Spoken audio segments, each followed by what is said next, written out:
This meeting is now being recorded.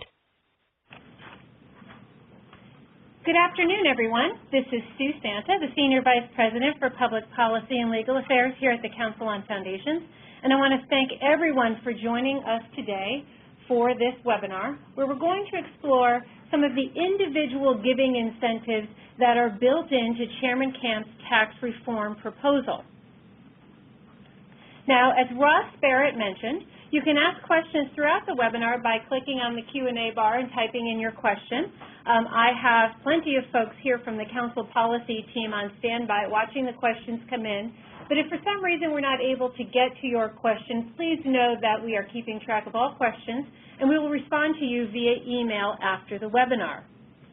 Now today I'm going to be joined by three individuals who are going to weigh in with their opinions from the field, their thoughts and reflections about some of the things that I'll be talking about. So in advance, let me introduce you to them. Rhett Butler is the government liaison for the Association of Gospel Rescue Missions. He brings 13 years of federal government experience to helping AGRM members navigate the complex environment in our nation's capital and implementing AGRM's long-term public policy agenda. Now, we have been working with Rhett for a number of years now on the Charitable Giving Coalition, where he is a very, very active and engaged participant. So we know that Rhett follows these provisions related to the individual taxpayer very, very closely, and I look forward to hearing his thoughts. We're also joined by Janice Black, who is the President and CEO for the Foundation for Enhancing Communities, a community foundation located in Harrisburg, Pennsylvania. She's been with the foundation since 1994 and is very active on many boards within her community. We're also going to be joined by Laurel O'Sullivan, who is the founder of the Advocacy Collaborative. Laura previously led the policy work at the Donors Forum in Chicago, and she has over 15 years' experience directing and engaging in complex, multifaceted public policy strategies for a wide array of nonprofits. She founded the Advocacy Collaborative to make advocacy a more obtainable strategy for every nonprofit that cares about achieving the most impact. So as I noted, I'm going to be calling upon these three individuals as we move through the webinar and hear some of their thoughts from the field. Now, I also just wanted to note that many of you probably joined us for our last webinar, which was a couple of weeks ago, on donor-advised funds and supporting organizations. Now, if you were not able to join us, we have that recorded, and I do apologize for that background noise. We're doing some construction here in our office. I'm sorry for the disruption. We do have that recording available on our website. I also want to remind everyone who was on that call that the Council on Foundations is engaging with the Urban Institute to do a survey on donor-advised funds to help inform our policy work. And I know many of you who are on the call participated in that study. I just wanted to give you a quick update and let you know that Urban Institute is actively crunching the numbers right now, and we should start seeing early results of that survey within the next week or so. I also want to remind everybody that the survey is intended for the internal use of the Council and our colleagues who are working on the donor-advised fund issues, and it's intended to both develop and inform our messaging and identify the areas that we need to address as we move through this tax reform conundrum. Finally, I just wanted to note that the Council on Foundations is putting together a toolkit that our members and others can use in the upcoming summer season as members of Congress are in their districts, and I know that a lot of you do meetings at district offices, and so we are pulling together this toolkit that will have some of the messaging points that were covered in the last call, in this call, and some timely recommendations for those meetings. So moving into today's subject matter, as those of you who were on the call last couple weeks ago will remember, we noted that tax reform is a marathon and not a sprint. And the groundwork is currently being laid for comprehensive tax reform, with lawmakers on both sides of the aisle certainly signaling that it's a priority. But we do want to make clear, as I'm sure you've heard us say, and as we've written many times in our newsletter and other places, this probably won't happen comprehensively this year. That said, I will cover the tax extender bills and some individual provisions that are getting some attention. Now, we've seen this signal of progress over more than a year now, and I'm just going to run through these mileposts very, very quickly. Those of you who've been keeping in touch on these issues will be familiar with them. Last spring, there were hearings. There were also working groups in the House Committee. At the time, Senator Max Baucus was the chairman of the Finance Committee, and then Ways and Means Chairman David Camp. They held a roadshow last summer to try to gin up some support for comprehensive tax reform. And then there was a tax reform discussion draft that was released by the Senate, by Senator Baucus, late last year before he left his post as the chairman and went off to become the ambassador to China. Now, that tax reform discussion draft, those drafts, actually there were multiple ones, did not necessarily singularly address the charitable provisions. There was only one provision in there that addresses our field, and that was calling for the mandatory electronic filing of 990s. Nevertheless, he did put down his marker before he left to take his post as the ambassador. Now, around the same time late last year, Senators John Thune and Ron Wyden began circulating a Dear Colleague letter in support of the full value of the charitable deduction. Now, this is significant for a couple of reasons. Number one, today we're going to be talking about individual taxpayer provisions, and of course the charitable deduction is one of those. And second, now this was happening and began to happen while Chairman Baucus was still the chairman and Mr. Wyden was a member of the Finance Committee. But as we all know, in February of 2014, Mr. Wyden did become the chairman of the Finance Committee. Now, that letter that I referenced, which he and Mr. Thune circulated, does have about 33 signatures. It is a bipartisan letter. It has so the breakdown is 16 and 17 as far as who signed on board. But we really do see this as an important marker because of the language that's included therein and really the prominence and the seniority of the two leads on that letter. So fast forward, Mr. Wyden becomes the chairman of the committee. He has also, again, signaled his interest in comprehensive tax reform, and he is holding some hearings this summer on different tax incentives. Now, I'll tell you that the hearings are mostly on the corporate side. Nevertheless, we see this as a signal of his continued interest. Now, backing up again to February really was the moment in time we're talking about today, and that is when Chairman Camp introduced his comprehensive tax reform plan. Now, I want to point out just a couple of nuances here. Number one, this, as the congressional staff will remind us every time we walk in to talk to them about this, this is intended to be a discussion draft. Nevertheless, if you've seen the bill, and it is over 700 pages, so I'm not sure you've actually waded through it, but it does look like legislation. It is written in legislative language. The provisions that are in it have been reviewed by the Joint Committee on Taxation, and they have a price next to them, or a score, as you hear us mention. So while it's being touted as a discussion draft, I think it needs to be taken very, very seriously because it's one of the first things we've seen recently that gives language, legislative language, that can be picked up and carried on as we move forward in this tax reform debate. I do want to remind everyone that Chairman Camp will retire from Congress at the end of this calendar year. This is definitely a major marker that he's putting down upon his departure, but it is important to note that he will be retiring. I think it's also important to bear in mind that the very senior tax staff who has dug into this bill and really understands these provisions does not necessarily leave with him. So really the institutional knowledge around a lot of these issues does stay on the Hill, and really those are the individuals that we deal most often with.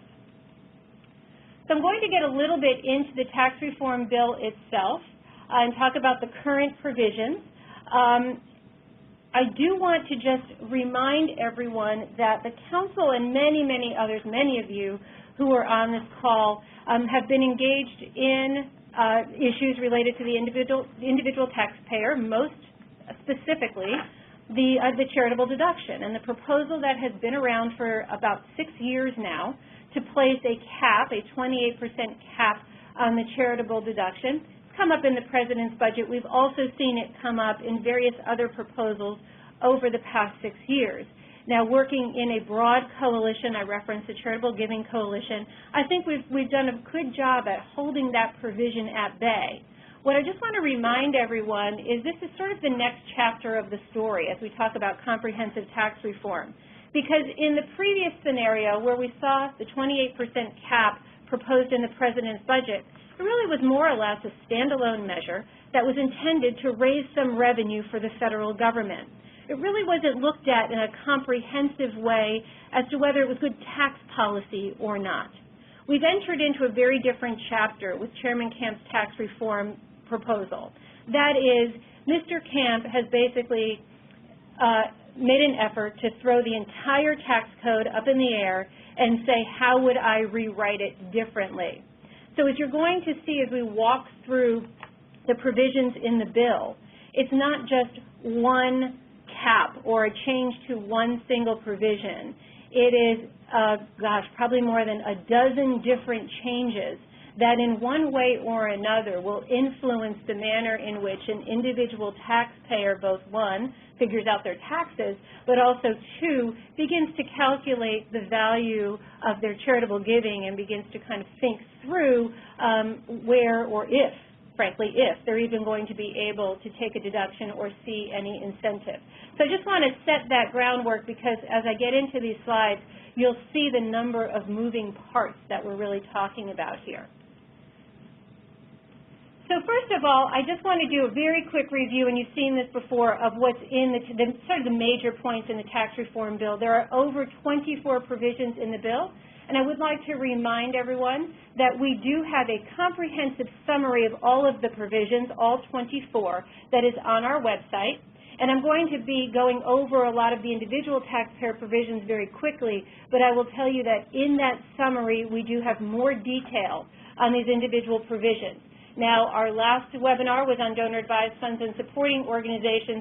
We will be taking up other issues as we move along and doing webinars. But if there are provisions in the bill that you are particularly interested in and would like to have the Council do some programming on, please do not hesitate to let us know, and we will make sure we develop that in.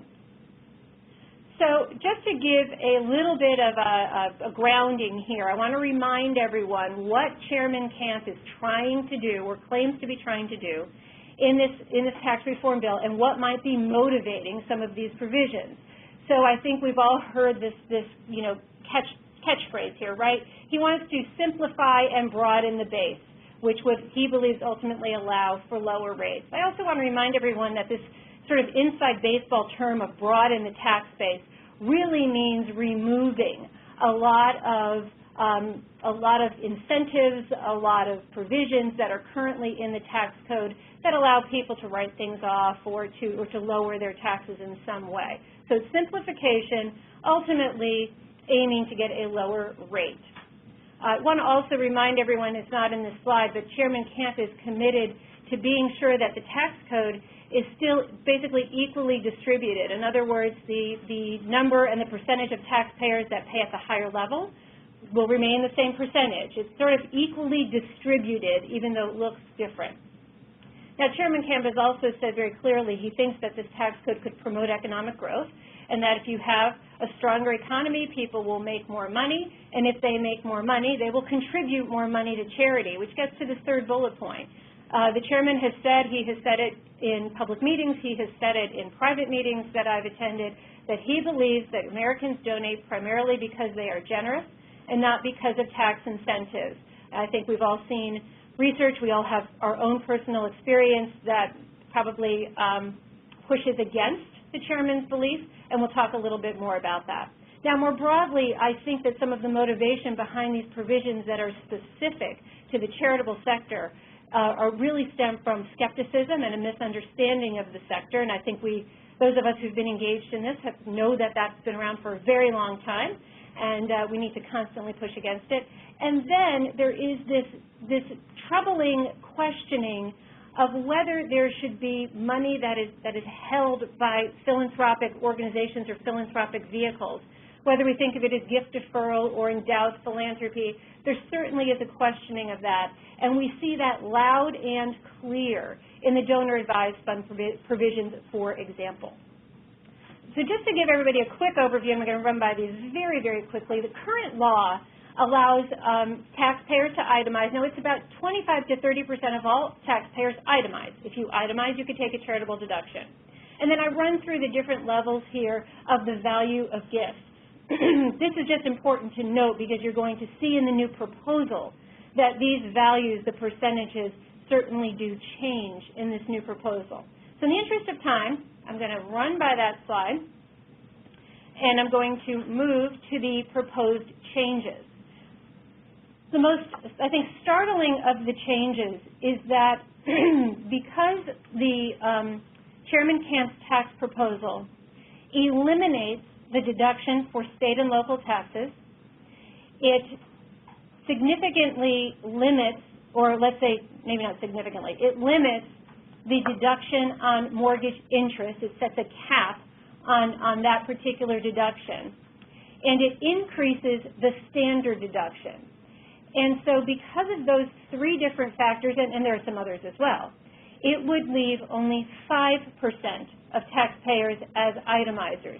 The other percent of taxpayers, so 20 to 25% of people who used to itemize, will now take the standard deduction. So I think it's just important to have that grounding, that there are now only 5% of taxpayers who are even going to be paying attention to the charitable deduction. Now, in Chairman Camp's proposal, he does not set a cap like the President has proposed. Instead, he sets a floor. So for that remaining 5% of taxpayers, they would not be able to take a charitable deduction, charitable contribution deduction, until their contributions exceed 5% of AGI, adjusted gross income. And we typically refer to that as a 2% AGI floor. Now, there is one interesting provision in here that's been pushed by some folks for some time, which is extending the deadline to claim your charitable contributions until April 15th of the calendar year, which makes it consistent with things like a contribution to your IRA account. Now, there's a phase-out, both single and married. You'll see $250,000 and $300,000. There are changes to gifts of property, which will now be limited to basis. There is a deduction for conservation easements. Gifts of cash or capital gains will be limited to 40%, and then there is a harmonizing of gifts of cash and capital gains to other organizations. Other things that are in this provision, and again, these tend to affect, this next one tends to affect the higher taxpayers. There's a repeal of the P's limitation. Now, some of you who've been following the discussions on the charitable deduction might recall that this arcane thing called the P's limitation came back into effect this year. I know there are a lot of community foundations who have been concerned about this. Basically, what the P's limitation does, as simple as I can kind of frame it here, is that it ratchets down the amount one can take on their deduction. So it sort of starts to put a haircut on the amount of the deductions you could take the higher your income is, ultimately zeroing out what you would be able to take. Now, there are some other interesting provisions in here, including the purchase of tickets for athletic events. It repeals the deduction on that, and it repeals some things along intellectual property. There's other references to changes in intellectual property in the bill as well. So those are the top line provisions, and I'm going to, in just a moment, turn to Rep. Butler to get his response to this.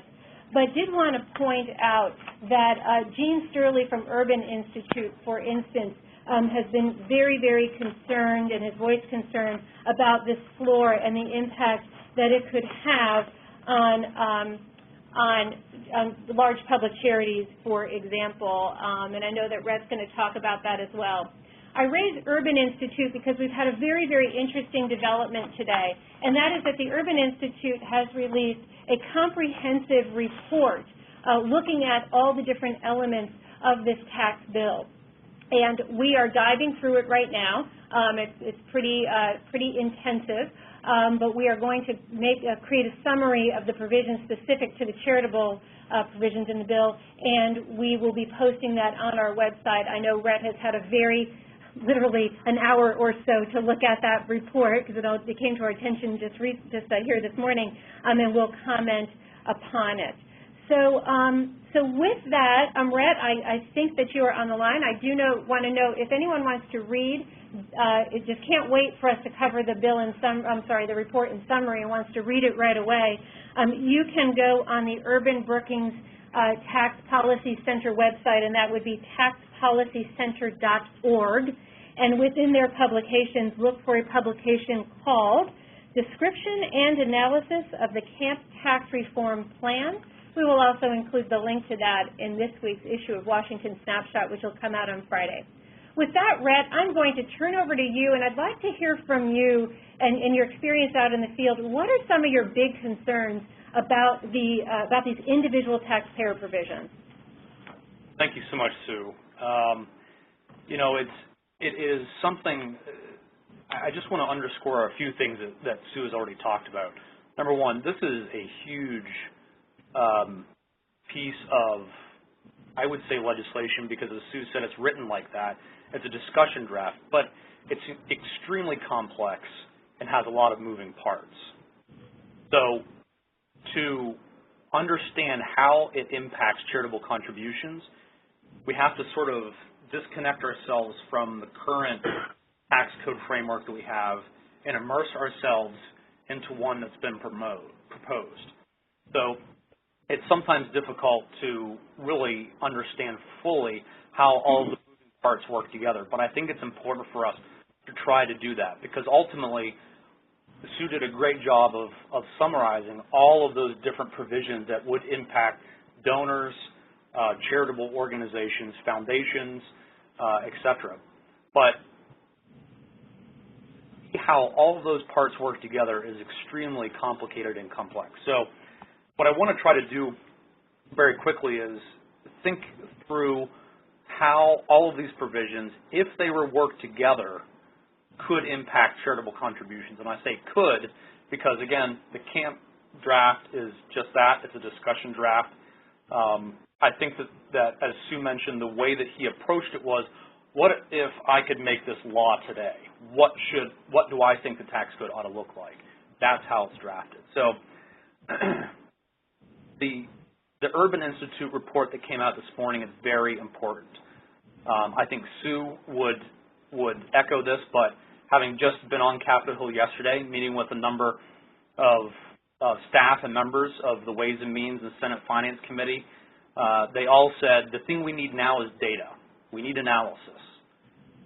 They've heard from constituents. The nonprofit sector as a whole is doing a great job weighing in with members of the tax writing committees. But they said we need analysis. We need data. If you don't like what's in the camp discussion draft, give us data to show how it will impact you. So I think that this is extremely important. We also know that there's other analysis coming out hopefully later this year. But let's just take, for example, the 2% of AGI floor, higher standard deduction, and the limitation, the 40% limitation on cash contributions. If you look at all of those things rolled together, you can see where this is going. The doubling of the standard deduction would essentially limit the number of people who itemize from about 1/3 of taxpayers now to about 5%. And that's a huge change over the way that we view itemizing currently. And along with that would go the charitable deduction. A former chief tax counsel on the Ways and Means Committee, who's now a professor at Georgetown, said after the camp discussion draft was released that he called it an essential repeal of the charitable deduction because it would only apply to the top 5% of taxpayers who itemize. In addition to that, those itemizers would have to give away at least 2% of their adjusted gross income to get credit for it. So it's not encouraging charitable giving, but it's not doing anything to, it's not discouraging charitable giving, but it's not doing anything to encourage it. So in my book, that's a discouragement. Add on top of that those rules on limiting deduction or donations of property or appreciated property to cost basis instead of fair market value. And that's another enormous hit, I think, to the charitable sector and the way that you all receive contributions. And I think that as demographics play out in the donor community, as more baby boomers are moving towards or already into retirement, they're looking for ways to support the charitable causes that they want to support or see prolonged after they're not giving anymore. A lot of their assets, a lot of their resources are tied up in property in closely held businesses. So I think that's an important area of contributing to charities that needs to be protected. Now, I think that a lot of this is going to impact privately funded charities even more than charities that have mixed income streams, so fee-for-service, government funding plus private, or some combination of that. So I think that what you see in the Urban Institute report, and again, there's a section called Effects on Incentive to Make Charitable Contributions on page, it starts in the bottom of page 24, and it goes all the way to the bottom of page 25. If you look at the initial information put out by the Urban Brookings Tax Policy Center, who released this report today, what they found was that if you take the 2% of AGI floor, plus the changes to the rate structure, standard deduction increase, the elimination of personal exemptions, and the shrinking of the number of people who would itemize, that could drive down giving by as much as $15 to $30 billion a year. That's an enormous number. That's not even taking into account the 40% AGI limitation on cash contributions or the proposed change in the deduction of appreciated property. That alone is an enormous change. $30 billion is nearly 10% of all charitable contributions in the U.S. But if you look at the report that came out this morning, and again, honestly, this stuff, it sort of happens this way. An organization drops a report, and then everyone kind of scrambles to read through it and find out what's in there. So I know that Sue said she's going to be doing a deeper dive on this report to look into it, but I think that the report largely proves what we've been saying, and that is that when taken together, a number of provisions in the camp discussion draft would have a chilling effect on private giving in the U.S. So, for example, one of the things that the report points out is that if you take the changes in the rate structure, plus the 2% floor, plus the limitation, and the elimination of other personal exemptions and deductions, there's absolutely no doubt that the cost of giving, meaning how much it costs the donor to make a gift, will go up.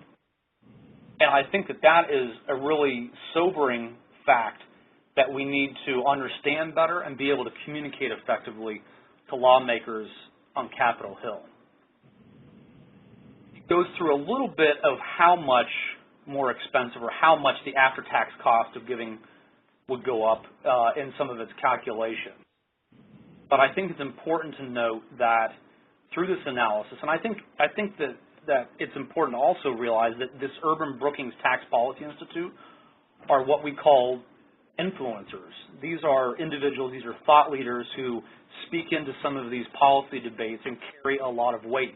So when Sue is on the Hill or I'm on the Hill or other folks, when you come to D.C., when you're on Capitol Hill and you mention this report or these organizations, it's going to carry a certain amount of weight and credibility. It doesn't mean that everyone's going to agree with them, but it's important. But again, we think that this analysis really does prove the point that we're trying to make, that the camp discussion draft would, in fact, drive down charity. The question is how much.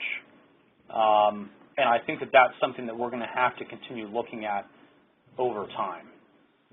But I think that it's important to emphasize that all of you know that there's no really one set of donors that are more important than others in a lot of ways, especially if you're a cash-based nonprofit.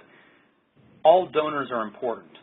And so I think that on Capitol Hill they try to batch donors into groups, and that's totally understandable. It's how we sort of understand things naturally. But I think that we should be focused on making sure that as many people or as many donors have an incentive to give as possible. What we see in the Camp discussion draft, on the other hand, would be the opposite of that. It would be decreasing the number of tools that donors have to give. It would make individual giving more restrictive and more complicated for people who are wanting to give to their favorite charities in more and creative ways.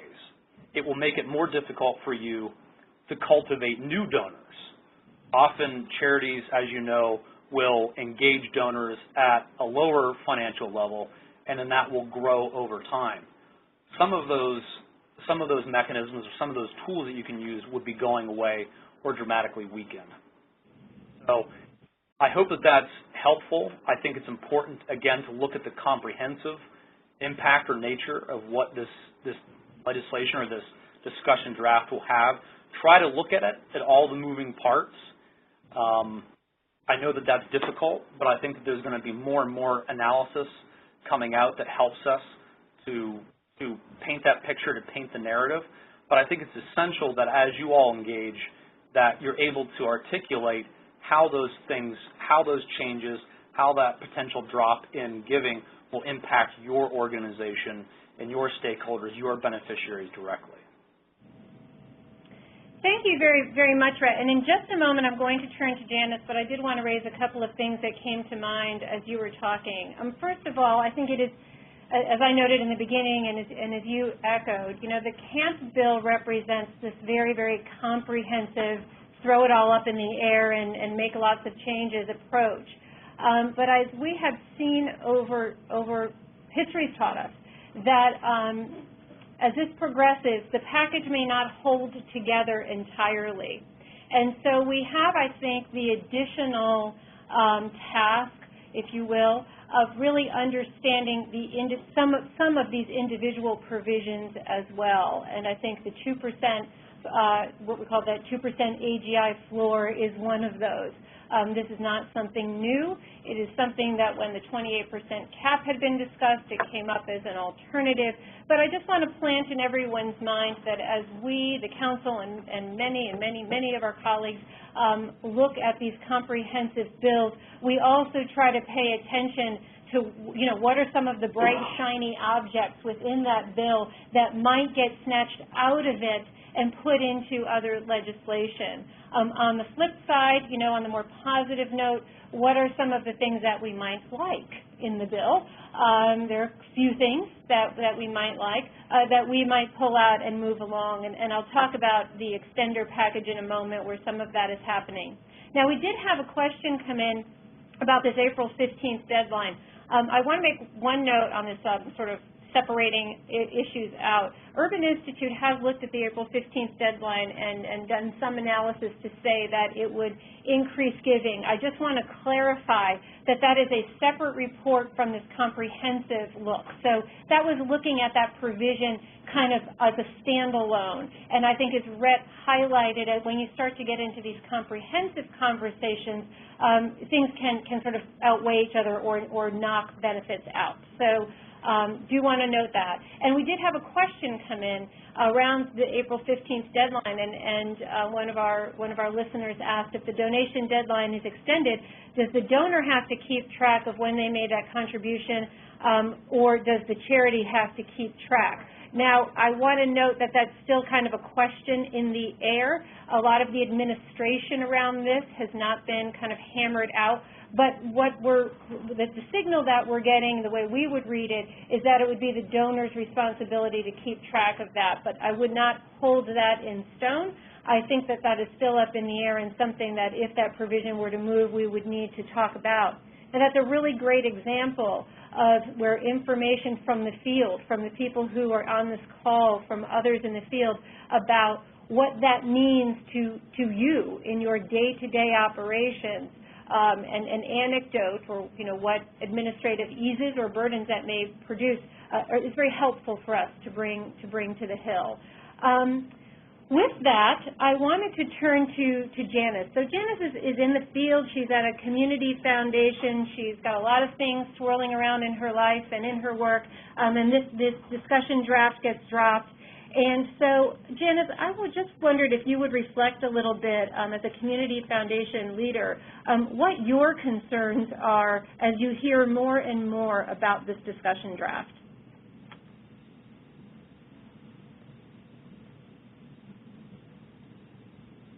Janice, are you with us?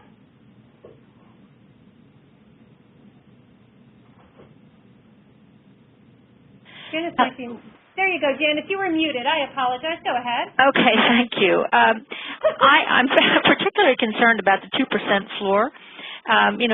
We have here in Harrisburg several very large donors in our giving pool, but we have more smaller donors, and I think that with that decrease, this is going to greatly affect those who want to give and receive a tax benefit who cannot afford to give a whole lot.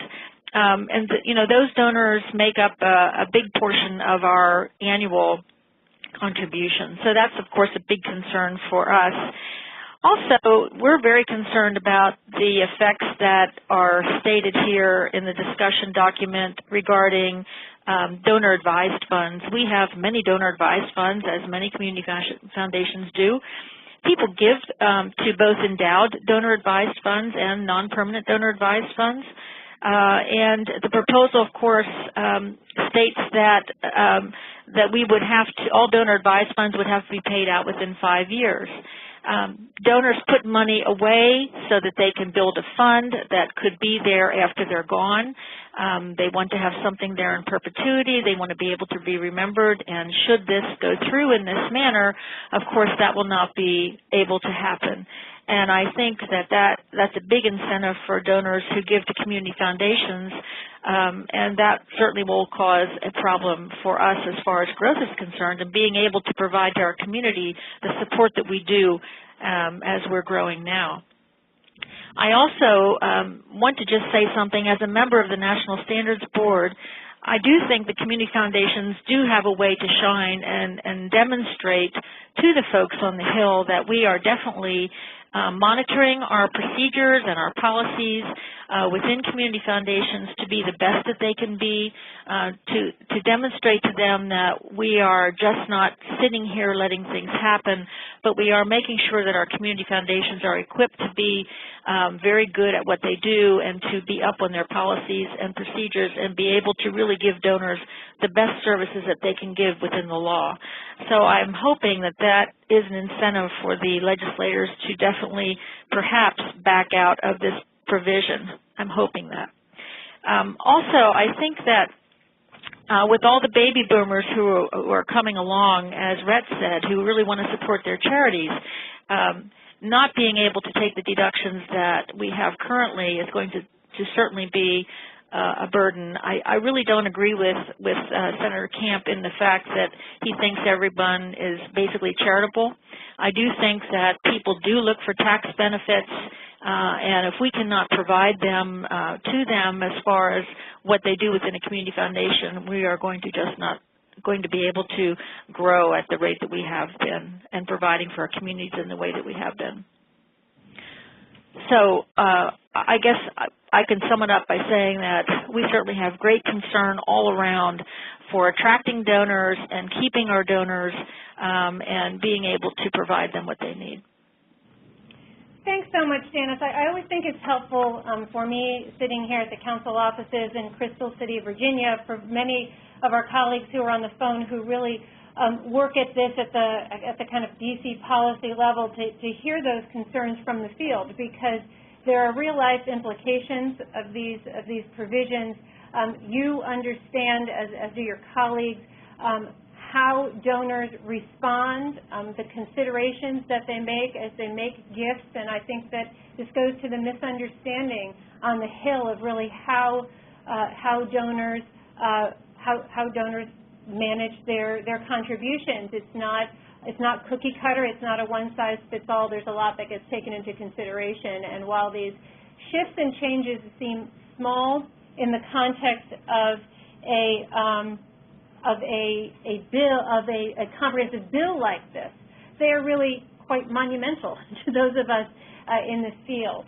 Absolutely. So with that, I wanted to turn now to the issue of tax extenders. I mentioned that earlier, and just this is one more layered piece in this tax reform debate. So we are, I think everyone on the line is familiar with the tax extenders, and these are about 55 provisions that are not permanent parts of law. They are tax provisions that must be renewed every couple of years so that they stay in place. And as has happened in the past and happened again at the end of 2013, Congress failed to act, and so therefore these extenders do not exist at the moment. They must be renewed. Now, among those provisions, the ones that we as an organization and our members care about, the IRA charitable rollover. There's also a provision in there for enhanced deductions for food inventory and conservation easements. Those are the ones we tend to pay attention to. Now, the House and the Senate are both taking up these extender packages but are doing it quite differently. Over in the Senate, they basically took the 55 provisions, made some adjustments, some small adjustments to them, and kept them as is, and approved another 2-year extension of those provisions. So the Finance Committee has done that, and we're kind of waiting, sitting back and waiting. Now on the House side, Mr. Camp wanted to sort of continue this tax reform policy conversation, and he is actually looking at each individual provision to determine and to sort of have a debate around whether these are good tax policy.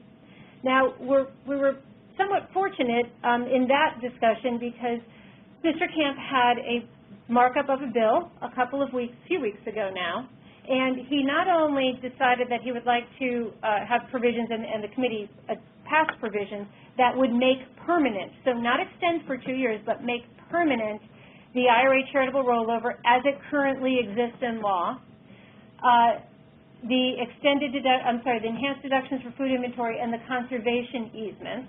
So those the committee voted to make those permanent. By the way, it was a party line vote, all Republicans voting for making those permanent and all Democrats voting against. I do want to make the point that the reason the Democrats voted against really had to do with the way in which Mr. Camp was addressing these provisions. So it was a political vote. It was not about the merits of these provisions themselves, and many of the members made a strong point on that. Nevertheless, they voted against it. There were also 2 additional provisions, or there are actually 3, but 2 additional provisions that were voted out of the committee. They are, 1, simplifying the private foundation excise tax to a flat rate of 1%, and I know the council has been working on that, I think when I looked back, about 16 years now to try to get that simplified. And so that was a small victory. At least that issue is moving forward. I would not bet too much on it ultimately getting past this Congress, but nevertheless it did move forward. And then also this April 15th deadline, they did approve and voted out of committee. We do understand that package, which is kind of being loosely referred to as the charitable provisions package, will go to the House floor before the August recess. We will be keeping all of our members and those that we distribute our Washington snapshot to. We will be keeping you up to date on the progress with that and whether and to weigh in with your members of Congress on those provisions. We have covered this issue extensively in our newsletter, Washington Snapshot, so you can certainly look back at those and get more detail. But it's kind of an interesting environment. The reason why I thought it's also important to note in this context is, as I said a few minutes ago, sometimes provisions get pulled out of a comprehensive bill and are set forth kind of individually, and I think that the private foundation excise tax and April 15th provisions are great examples of that. So we want to shift gears here. There are a couple of questions that I will get to as we move along here. I did want to just note one, will the bill limit contributions of securities to adjusted basis? We just got that coming in, and the intrepid Catherine LeBeau on our policy team has quickly pulled out that answer, and it is no. It will still be fair market value for public stock. As questions, we'll continue to address those. But I did want to turn now to Laurel, and Laurel, I think that when we see a comprehensive bill like this, it certainly presents a lot of challenges. As we noted, it also presents some opportunities. And I just do want to, let everybody on the call know that we look at these discussions and try to identify what has not been addressed here. I know we have had some members who've reached out to me and reminded me that there is a provision that the council worked on a number of years ago with regard to 501c13 organizations, cemetery associations, and clearing up some of the rules around that. I think it's absolutely correct that these comprehensive opportunities do allow us to raise some other issues, and we do have the overture from the House Tax Writing Committee to bring other issues to their attention, so we will do so. But really, I think most of us are probably startled by not only some of these provisions, but really these motivations and themes, this idea that Congress just doesn't seem to understand. And so it does leave us throwing our hands in the air and saying, what do we do about it? And so, Laurel, we'd love to hear what some of your thoughts are around that. Thanks, Sue. I want to start out by sharing a reflection on public policy advocacy generally in the sector that's based on my experience of having worked at a regional association for 5 years, and that is that often philanthropy is perceived as sitting on the sidelines when important decisions are being made that impact our ability to deliver on our mission. So I think that it's really important when we go back and talk to our boards and our staffs and other stakeholders that we are able to communicate with them that engaging in advocacy around tax reform and charitable giving incentives is really just about demonstrating leadership and advancing our mission. So I want to use that to kind of set the stage to reinforce some of the messages in the slide, and that overall it's critical for us to be engaged in the conversation by communicating our messages in a way that can be heard and understood by members of Congress and opinion leaders more broadly. And I think it's important to also reinforce the idea that it's really critical that Congress hear not just from the Council, who is a very adept leader on these issues, but from those of us across the country who represent the communities, the community level impact of charitable giving. And so that going forward, it's important when we're delivering our messages that we try and avoid the insider baseball messages that sometimes can perpetuate the notion of philanthropy as another special interest group. And I think that it's been said today during the conversation, but the way that we can most effectively do that is by showing what foundations are doing now. And that helps to address the misperception and the lack of understanding of what and how philanthropy works in the communities. So the more that we can show how foundations are having an impact on social betterment, community improvement, and reducing inequalities, that's going to help deliver our message. And my sense from having attended Foundations on the Hill, having attended district days meetings, is that most members of Congress and staffers are much more interested in those stories and those big picture issues than they are in sort of hearing about debating how much charitable giving might decline due to revisions in the definition and composition of adjusted gross income, for example. So those are all just kind of some high-level reminders and tips about why it's important that we engage in the conversation and how we think about doing that. So regarding, the first point of Activate, district days or district meetings coming up during the August recess would be a great opportunity and a critical and important opportunity, as I think Stu was mentioning very early on in the beginning, to deliver and to begin the conversations or continue the conversations for those of you who have already been engaged with your congressperson. And in particular, if the expenditure bill hasn't been revisited by Senate, it would be important to work now to get meetings started scheduling for the August recess.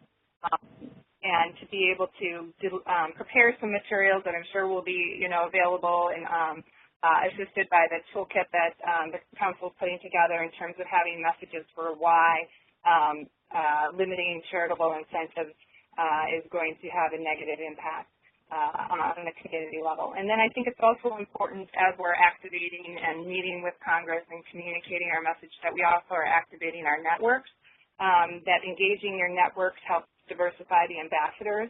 And so it's important now that we begin to identify, who are our internal and external stakeholders, and to use those to help engage in an array of communication from online and media and social media tools to op-eds based on, obviously, the timing of the tax reform debate as it moves forward. And I think that to help guide that, it's important to have a communications calendar put together in advance. The first slide talked about it's a marathon, not a sprint, but nonetheless, I think we're all better able to engage in advocacy when we have a plan and we know what our end goal is. So I think there's three sort of key message points to keep in mind as you're moving forward. One is that showing how philanthropy is an important partner to government, although we know we can't replace government, that philanthropy is innovative, and that really it's about the nonprofits and communities losing out when these incentives for giving are limited or reduced. And so that's how we can help connect the dots and address some of those misperceptions and themes is by reframing them. And there's all kinds of resources and materials out there from the Charitable Giving Coalition, but also there's a few others that I'll mention. The Rockefeller Foundation just completed a study showing tax collections in 25 states are below where they were pre-recession. And so I think this all goes to creating the context for why now more than ever nonprofits and communities are dependent upon charitable giving, because they still haven't recovered from the recession. And because in the face of recovery from the recession, most state income revenue is down. NASDA, the National Association of State Budget Officers, has released a study that shows that state expenditures are expected to increase, which is below the average rate of spending growth rate, so that presents a problem. The more we can do to provide facts and figures to tell the story of how the fiscal context at the state level is putting a drain on nonprofits, and therefore nonprofits are really dependent upon foundation and charitable giving, the more compelling our messages will be. And those are all ways of showing and not telling, and not just getting involved in sort of the technical nitty-gritty. And I would also mention that the National Council of Nonprofits always has good resources to show that, when we reduce charitable giving, we're also reducing the employment sector that are potentially impacting the employment sector that nonprofit community represents. So with that, I will turn it back to you, Sue. Hey, thanks so much, Laurel. That was extremely helpful, and I just want to echo a couple of the points that you made. I completely agree that connecting to the work that you all do, what you're doing in a congressional district or a state is what really makes members and their staff's eyes light up. They get it. They begin to connect there. And as I often say to our members and others, you are the experts about charitable giving, the philanthropic community, the role you play in the community, and the needs of your community. And, the council can add these layers of information around the data, the facts, the figures, but really it's that connecting all the pieces together that we all need to do collaboratively. It's not just, it really is about coming together around these issues. We will be inserting a lot of this into the toolkit that we'll be putting out a little later this month. We're going to preview it in Washington Snapshot this week, so do keep an eye on it, but we will put some of those pointers that you raised, Laurel, because I think they're important. I do want to bring up both a comment and then a question that have come in as we've been doing this webinar, and one of these goes, Laurel, I think you'll appreciate this. One of our listeners said, does the government not understand the value of charitable funds that support today and tomorrow's needs? I liken it to building a savings or retirement account. That is spot on, perfect messaging, and I think those are the kinds of things that are so helpful to say to your member of Congress or their staff or other stakeholders. Really bring it to the real world, the reality of what this means. And so kudos to our listener who offered that. And then finally, there was one question that asked, what is the current private foundation excise tax? Now, there are lots of us on the council policy team who'd be more than happy to go into the real nitty-gritty details of this arcane and complex tax. But very simply, it is an excise tax on the net investment income that private foundations bring in each year. And it is built on a very complicated two-tier structure. This tax is technically 2% of that net investment income, but there are circumstances under which it can be 1%. And because of the because of the way the calculation works, what foundations often find is that many are able to manage some years to this 1%. But what happens is it can serve as this tax serves as a disincentive, because especially late in a calendar year, when a foundation has kind of mapped out its grant making and its giving for that year, but then something happens, like a disaster, and they want to give more, it actually ends up triggering the higher tax rate in future years. It's very arcane and complicated, but at any rate, the council and many of our colleagues in the field, including the Roundtable and independent sector, have been pushing for a simplification of that tax for, as I noted, well over a decade, and that messaging does seem to be resonating. So as we are getting on to the last 2 minutes of our webinar, I want to thank so much Rhett, Janice, and Laurel for participating in this call. You all were wonderful contributors, and we truly appreciated your participation. As always, the Council will field any additional questions that you might have. You can email me at sue.santa@cof.org or our general government at govt@cof.org for general questions.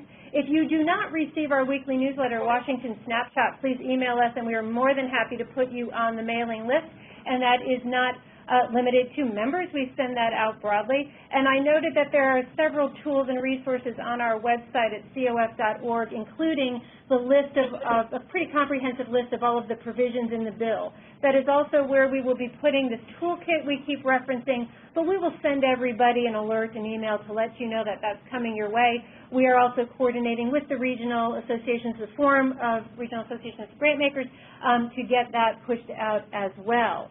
And with that, again, I want to thank everyone for participating in the call. For those of you who are World Cup fanatics, I've let you off in time to see that Argentina-Netherlands game, so tune in to that if you're a big fan, like my household is.